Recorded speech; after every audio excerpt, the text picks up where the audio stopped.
За сайн байцгаана уу? Та бүхэний өнөөдрийн мэндийг хүргэе. За миний өнөөдрийн хичээлийн сэдэв бол орон нутгийн хөгжил, залуучдын оролцоо. Тэгэхээр юуны өмнө та бүхнээс нэг асуулт асууя. Хөгжил гэж юу вэ?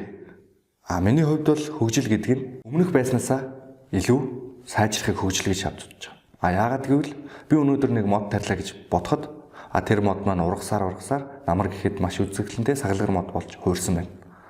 Нөгөө төгөр хөгжлийг орон нутгийн хөгжил, нийгмийн хөгжил, хувийн хөгжил, доктортой хөгжил гэх мэт маш олон зүйлүүдээр бол авч үзэж болно. Бидний амьдарч байгаа орчин доктортой хөгжиж байна уу?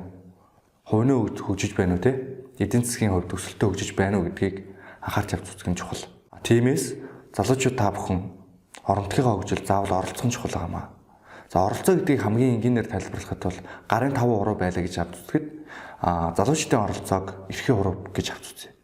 Тэгэхээр нөгөө дөрөв маань оролцоод байдаг, эрхийн хурав маань оролцохгүй байвал ямар ч үр бүтээмжил гарахгүй гэсэн үг.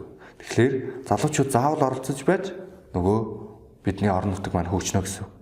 Тийм болохоор орон нутгийнхаа хөгжилд залуучууд та бүхэн гар бие оролцохыг уриалж байна.